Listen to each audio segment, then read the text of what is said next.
Welcome to NCN news. నా పేరు ప్రశాంతి. బులెటిన్లో ముందుగా హెడ్లైన్స్ చూద్దాం.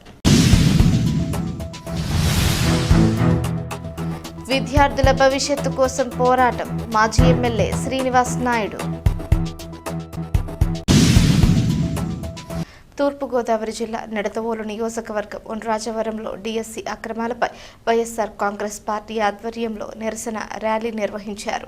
మాజీ ఎమ్మెల్యే జి శ్రీనివాస్ నాయుడు ఆధ్వర్యంలో జరిగిన ఈ ర్యాలీకి విద్యార్థులు, నిరుద్యోగ యువత, ఉపాధ్యాయ అభ్యర్థులు, వైసీపీ నాయకులు, కార్యకర్తలు పెద్ద సంఖ్యలో హాజరయ్యారు. ర్యాలీని పోలీసులు అడ్డుకోవడంతో ఉద్రిక్త పరిస్థితులు నెలకొన్నాయి. అయితే ఆంక్షలను లెక్క చేయకుండా నిరసన కొనసాగించారు. అనంతరం ఉండ్రాజవరం ఎంఆర్ఓకు వినతి పత్రం అందజేశారు. ఈ సందర్భంగా మాజీ ఎమ్మెల్యే జి శ్రీనివాస్ నాయుడు మాట్లాడుతూ డీఎస్సీ వ్యవహారంపై స్వతంత్ర సిబిఐ విచారణ జరపాలని డిమాండ్ చేశారు. ఫీజు రియంబర్స్మెంట్ బకాయిలను వెంటనే విడుదల చేసి విద్యార్థులకు న్యాయం చేయాలని కోరారు. అదేవిధంగా నిరుద్యోగ యువతకు నెలకు 3,000 రూపాయల నిరుద్యోగ భృతి అమలు చేయాలని డిమాండ్ చేశారు. విద్యార్థుల భవిష్యత్తు కోసం, నిరుద్యోగ యువత హక్కుల కోసం న్యాయం జరిగే వరకు తమ పోరాటం కొనసాగుతుందని శ్రీనివాస్ నాయుడు స్పష్టం చేశారు. ర్యాలీ అనంతరం ఉండ్రాజవరం ఎంఆర్ఓకు నాయకులు వినతి పత్రం అందజేశారు. ఈ కార్యక్రమంలో వైఎస్ఆర్ కాంగ్రెస్ పార్టీ నాయకులు, వివిధ అనుబంధ విభాగాల నాయకులు, కార్యకర్తలు,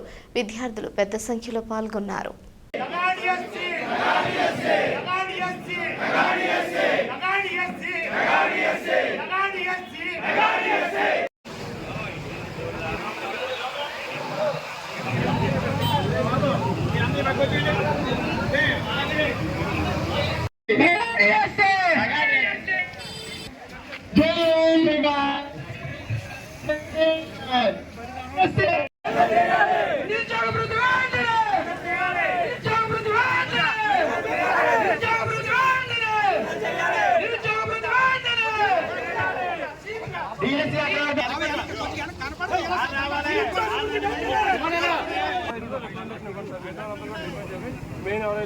ఇది యువతకి సంబంధించింది. ఈ రోజు యువతంతా వచ్చారు.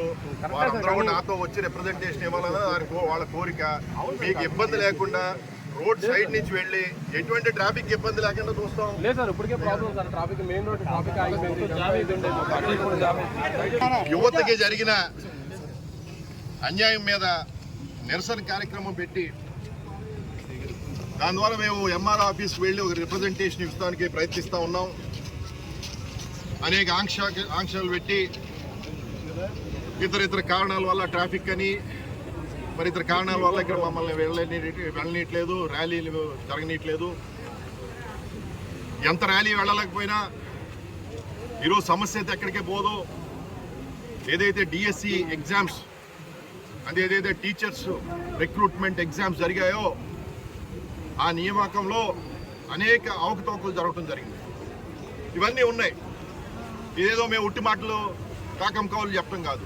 ఒకటి చూడండి, ఇది జియో నెంబర్ 4, జియో నెంబర్ 10. ముఖ్యంగా ఇట్లా ఏం రాస్తుంది అనుకుంటున్నారో, కాంపిటేటివ్ ఎగ్జామ్స్ అంటే ఎటువంటి ఎగ్జామ్స్ రాసే అవసరం లేకుండా, అంటే డిఎస్సి కూడా రాసే అవసరం లేకుండా స్పోర్ట్స్ కోటాలో టీచర్ల ఉద్యోగం ఇచ్చేయచ్చని వాళ్ళు జియో పాస్ చేశారు, గవర్నమెంట్ ఆర్డర్. నేను అడుగుతా ఉన్నాను, దేశంలో ఎక్కడన్నా ఎగ్జామ్స్ రాయకుండా, ఈరోజు పోలీసులు వచ్చారు, కానిస్టేబుల్స్ అందరూ ఉన్నారు, వాళ్ళందరూ ఎగ్జామ్ రాయకుండా వస్తారా? వాళ్ళందరూ ఫిజికల్ టెస్ట్ పాస్ అవ్వకుండా వస్తారా? ఎటువంటి ఎగ్జామ్ లేకుండా కేవలం ఒక సర్టిఫికెట్, అది కూడా ఏంటి స్పోర్ట్స్ కోటాలో. నేను ఈ స్కూల్కో ఈ కాలేజ్కో మెడల్స్ విన్ అయ్యానని కూడా అవసరం లేదు. స్టేట్, రాష్ట్రానికో దేశానికో మెడల్స్ మర్చిపోండి. కేవలం కాలేజ్ మెడల్స్ కూడా మేము విన్ కాలేదు, మేము ఎప్పుడు సంపాదించుకోలేదు.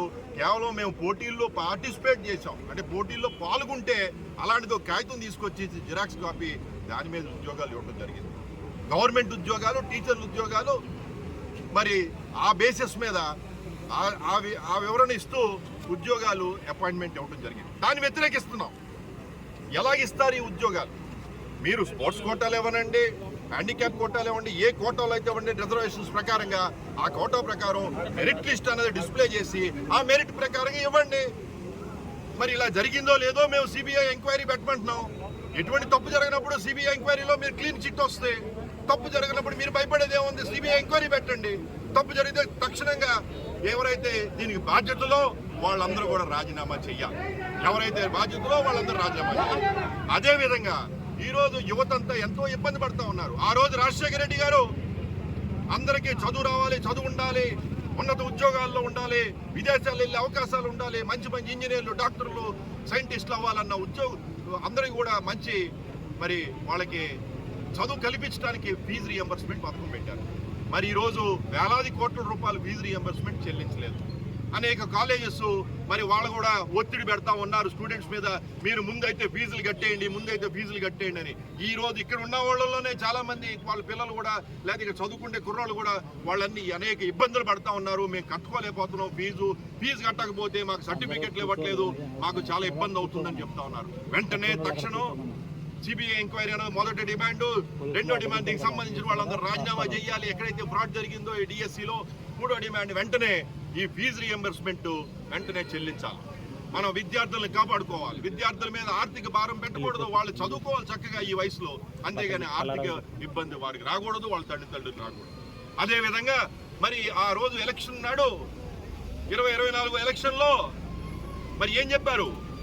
నిరుద్యోగులందరూ వృత్తి ఇస్తాము, ఉద్యోగులు అందరికీ కూడా వారి విద్యార్థులందరికీ కూడా విద్యార్థి వృత్తి ఇస్తామని చెప్పారు. నెలకి 3,000 రూపాయలు చొప్పున. మరి ఎక్కడైనా రాష్ట్రంలో ఒక విద్యార్థి కన్నా ఇచ్చారా? ఈరోజు నిరుద్యోగులకి ఎవరికైనా ఒక్క రూపాయి అన్నా బ్యాంక్ అకౌంట్లో పడిందా వారికి అని అడుగుతా ఉన్నాం. ఇలాగా మోసపూరిత కౌర్లు చెప్పి రాజకీయాల్లో ప్రజలను మోసం చేసి అధికారం సాధించుకుంటాం కాదు. ప్రజలకు ఏం చేసాం? మనం ఇచ్చిన మాట మీద నిలబడ్డామా? ఎటువంటి ఫ్రాడ్లు జరగకుండా రిక్రూట్మెంట్ జరిగిందా? ఎంతో ఆశ పెట్టుకుంటూ పిల్లలు ఎంతో చక్కగా చదువుకుంటారు. ఇలాంటి చోట్ల మనకు ట్రాన్స్పరెంట్గా జరిగిందా లేదా అన్నది చాలా ముఖ్యం. మరి జగన్ గారు ప్రభుత్వంలో ఆ రోజు 1,25,000 ఉద్యోగాలు, గవర్నమెంట్ ఉద్యోగాలు ఇవ్వడం జరిగింది.